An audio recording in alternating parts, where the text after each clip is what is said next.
280 સિનોટેક machine છે, 280 horse પાવરનું machine આવે, 5G ગેર છે।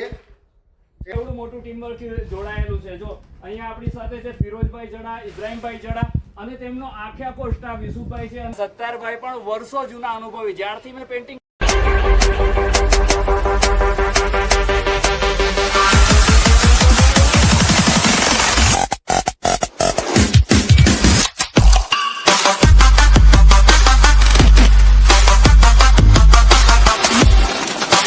दोस्तों हूँ छूँ अत्यारे राजमोती यार्ड में ओनर है इलियासभाई और इब्राहीमभाई અને એમની સાથે ઉભેલા છે અહીંયા અંકલ ઉભેલા છે। તો અંકલ મિત્રો ફાઈબર બોર્ડ એમને બની નથી જતી, તેના પાછળ દરેક માણસનો, દરેક વ્યક્તિનો, દરેક વર્કરનો હાથ હોય છે। તો તેવા વર્કરો એટલે વર્ષો જૂનો અનુભવી સ્ટાફ માંગરોળ, જ્યારથી કાદરભાઈ એટલા જૂનો સ્ટાફ છે, એટલે આવા અનુભવી કારીગર આસિફભાઈ છે, કાદરભાઈ છે અને પાછળ પણ અહીંયા પણ ઘણા વર્કરો ઉભા છે, તેમની આખી ટીમ છે।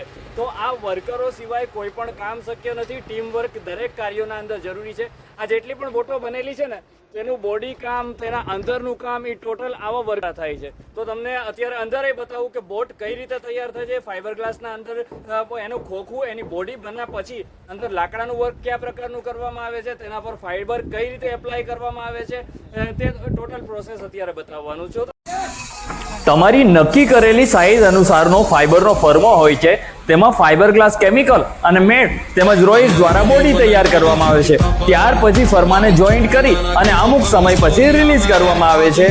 અને લાકડા કઈ રીતે મુકાય છે બોટના અંદર, એની આખી પ્રક્રિયા છે, એને વાક ભરવાની પ્રક્રિયા કહેવાય। તો દેખો આ જે મિસ્ત્રી લોકો છે ને, તેનું કેટલું કામ ઇમ્પોર્ટન્ટ પૂર્ણ હોય છે। આ ફાઈબરની બોટને મજબૂતી પ્રદાન કરવા માટે કરી અને આવા લાકડાના સ્ટ્રક્ચર જરૂરી છે। તો એના પછી તમને બતાવીશ કે આ લાકડાના વાઘ ભરવા પછી એની મોલ્ડિંગ પ્રોસેસ કઈ રીતે થાય છે, તેના ઉપર કલર કોટિંગ કઈ રીતે થાય છે, અને આખી બોટની પ્રક્રિયા વિડીયોમાં સમજવાના છે। તો બન્યા રહેજો આ વિડીયો સાથે।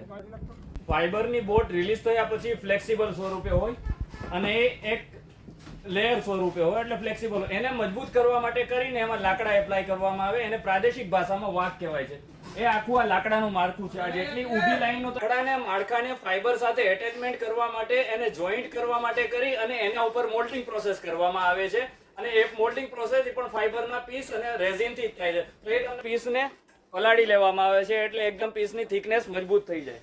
મેટ છે, રોઈસ છે, એ પહેલા એપ્લાય કરી દીધું। બ્રશ દ્વારા એના પર રેઝિન એપ્લાય કરું, રેઝિન પછી આવે છે રોલથી પ્રેસ કરવાનું, એટલે ટોટલ અંદર જે બોડી છે ફાઈબરની બોડી અને વાક તેના અંદર એટેચ થઈ જાય, એટલે એકદમ મજબૂતી પ્રદાન થઈ જાય।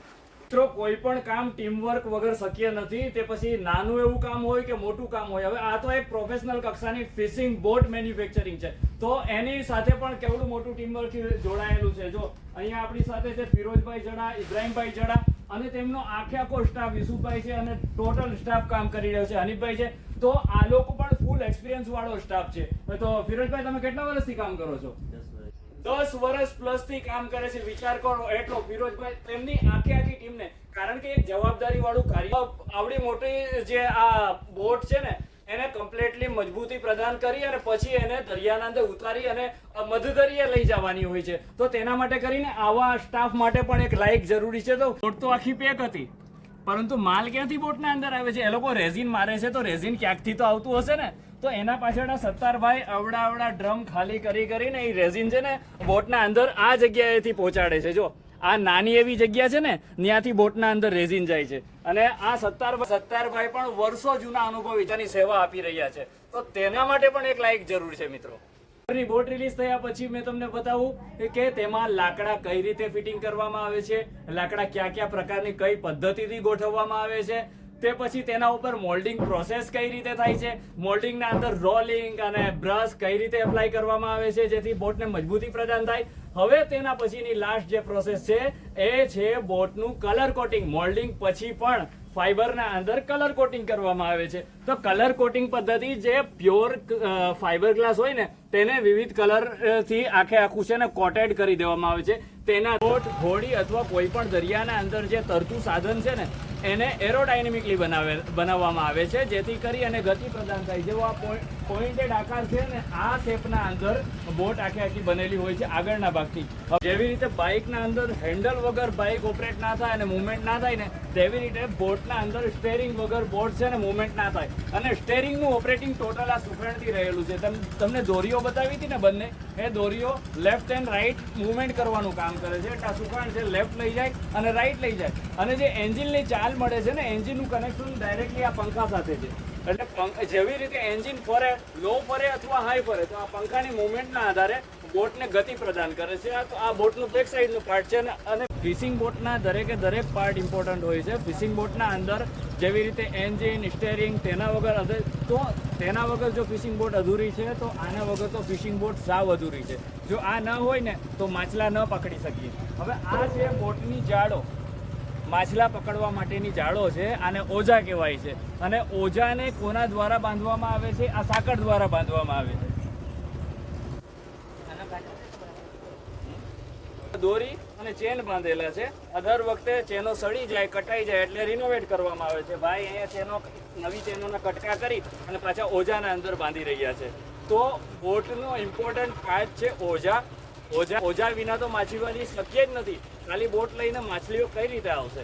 તો તેના માટે અલગ અલગ બોટ. ઓજાના અંદર માછલીઓ તો પકડાઈ ગઈ, માછલીઓ ભરવી છે માં, અને માછલીઓને પછી કોલ્ડ સ્ટોરના અંદર રાખવી કઈ રીતે? તો એના માટે બતાવું છું કે આને શું કહેવાય છે? આને કોર્ડન. આને કોર્ડન કહેવાય છે. કોર્ડનના અંદર માછલીઓ, ઓજામાંથી માછલીઓ અંદર આવે છે અને આમાંથી પછી ફિશ સ્ટોરેજ બોક્સ જે તમને બતાવ્યો ને, એના અંદર સ્ટોર કરવામાં આવે છે અને પછી ફિશ માર્કેટ સુધી આપણે ત્યાં પહોંચે છે. અંદર જેમ બેટરીમાંથી પાવરનો છેડો ખેંચી લ્યો ને, એટલે એન્જિન સ્ટોપ થઈ જાય. તેવી જ રીતે આ છે બોટની જાન, મશીનની જાન. આને બેટરી કહીએ આપણે, પણ આ લોકો પ્રાદેશિક ભાષામાં બેટરા કહે છે.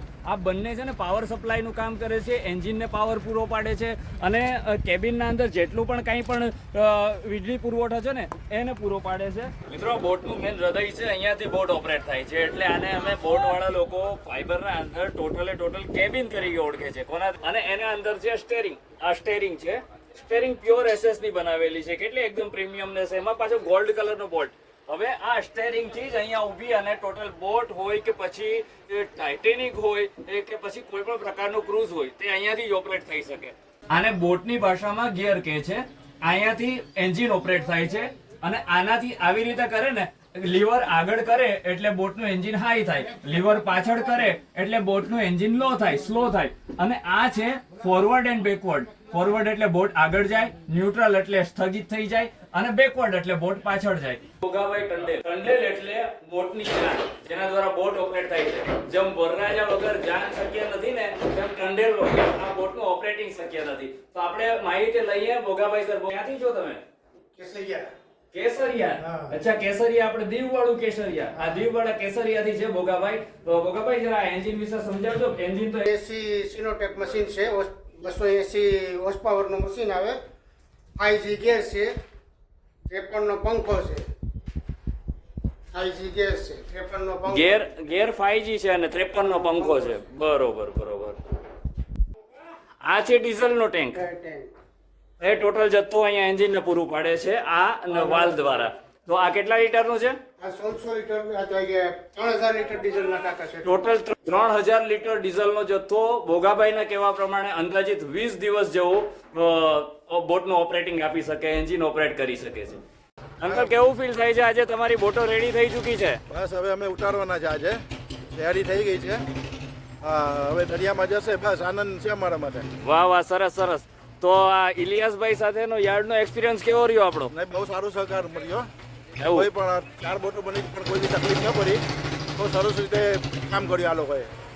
બોટ સંપૂર્ણ બની ગયા પછી તેમને જેટી સુધી પહોંચાડવા માટે અનુભવી સ્ટાફ દ્વારા જેક અને પોતાની ટેકનિકથી ઉપાડવામાં આવે છે અને ચેસીસ ઉપર ચડાવી તેને હાઇડ્રો દ્વારા અથવા ટ્રેક્ટર દ્વારા લઈ જવામાં આવે છે અને ડોક્યુમેન્ટના બધા જ કામ પૂર્ણ થઈ ગયા પછી તેને હેવી ક્રેન દ્વારા પાણીમાં ઉતારવામાં આવે છે અને તેમાં બરફ, ડીઝલ અને રાશનનો જથ્થો ભરી ફિશિંગ માટે લઈ જવામાં આવે છે.